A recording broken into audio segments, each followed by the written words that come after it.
Tough love gets the job done. And the people that I've just alluded to, those names, I was doing some research for my talk, and I looked up Heineken. Gerard Heineken, who was the founder of Heineken beer in 1864. He talked his rich mother. Heineken's come from a wealthy family even before the beer. He talked his mother into buying a brewery in 1864, which they then turned into Heineken. Gerard was a hard ass, tough as nails.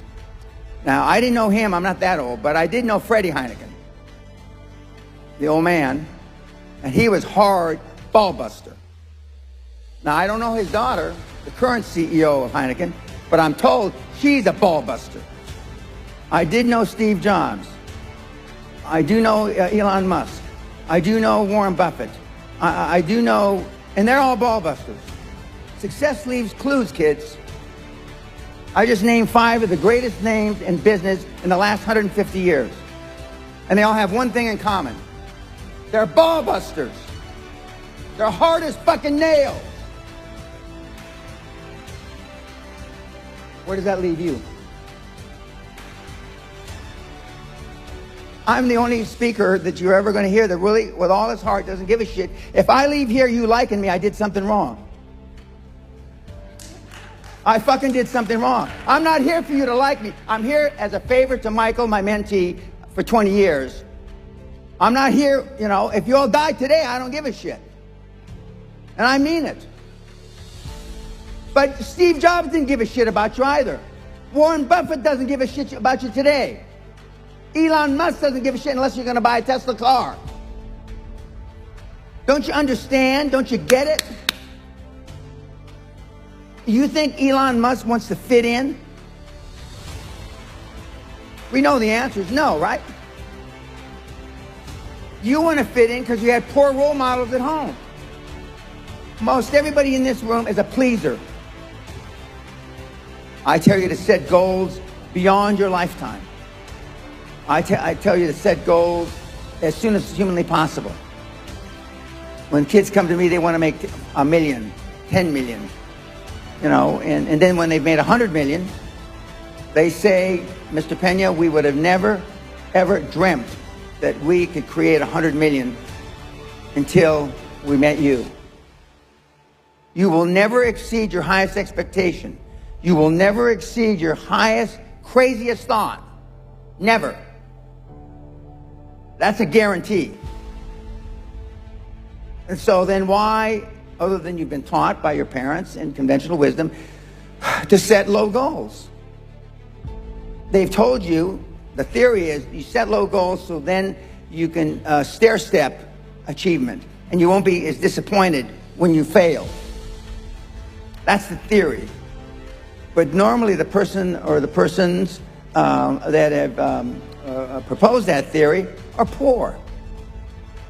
So they fall into 3 categories. 10 years ago, my demographics were between 40 and 55, meaning the people that came were interested in me. 10 years later, my demographics are 15 to 35. 15 to 35. Now, the people that come, a third of them don't have a pot to piss in nor a window to throw it out of. They don't have 2 euros to rub together. They don't have 2 euros. They've either taken a mortgage out on their house, and in the United States, they can even get student loans, which I don't understand that exactly. But I mean, they get student loans. And of that third, half are still in school, living at home. Okay, the next third have businesses that really aren't real businesses. All they are is they've produced a job for themselves, a job for their wife, a job for their, you know, their cousins. They're doing between 300,000, 400,000, 500,000 euros a year in business and maybe 2 million euros in business. They've got a business that barely gets along. A third of them have been reasonably successful vis-a-vis conventional wisdom. They've got businesses 5, 10, 15, 20 million. We've had some people that actually had some serious money. So those third. But that's no representation of who's successful. Because the third that already have money figure out this is too much fucking work. okay? The third that's in between, life has a way of catching up. Their mother is dying of cancer. And I'm not saying this because it's funny. Their 9-year-old daughter gets pregnant. 9. And their whole life, you have a 9-year-old daughter that gets pregnant and you keep her, your whole life changes. I've seen it with my own eyes. Okay? And the third, the kids have less baggage. We have kids, the only asset they have is a 15-speed bicycle, which kind of puts the same category you're in.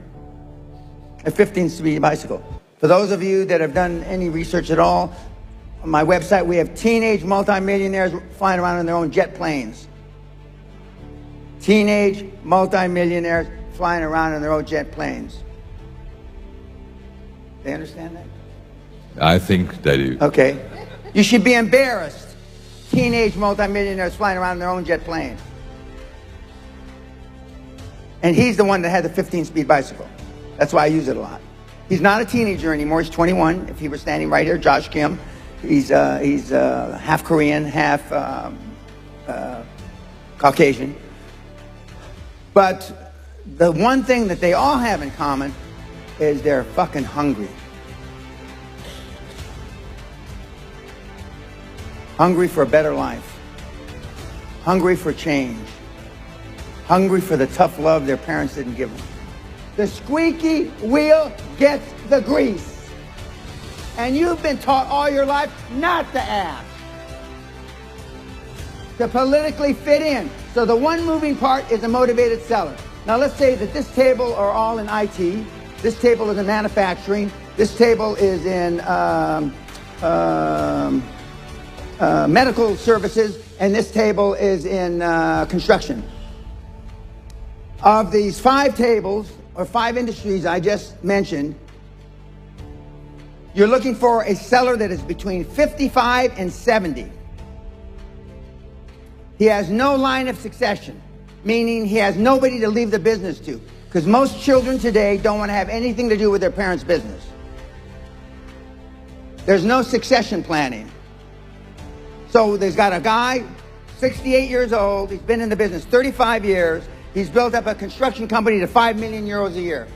He makes let's make it even numbers, €1 million a year out of 5 million, which would be a great business, that'd be 20%. And no pain, no gain. It's the same in life. Elon Musk, Steve Jobs, Dan Pena, Ted Turner, amongst a whole bunch of others, all had one thing in common. We all slept in our office the first 5 or 10 years of our business life. Slept in our office the first 5 or 10 years of our business. I'm the only person out there that has done, with kids like you, deals in the millions, tens of millions, hundreds of millions, billions, tens of billions, and hundreds of billions. From teenage multimillionaires, which you're probably tired of hearing about Josh by now, to the largest transaction in recorded history, $500 billion, my mentees. Neom, the city of the future in Saudi Arabia. If anybody speaks Arabic in the audience, which is not likely, but if you speak Arabic or you're willing to learn Arabic, Monday, buy a one-way ticket to the kingdom, Saudi Arabia, never return. There's going to be at least 1 million billionaires made in Neom, the city of the next century. Most of you have been taught taking action is listening to a podcast. Taking action is reading a book. Taking action is taking a course online. No. Taking action is pulling the fucking trigger. You know, I say in 4 words what most people say in a book. Just fucking do it. That's taking action. You don't get the third pretty girl to say yes to buy her a drink unless you ask her, right?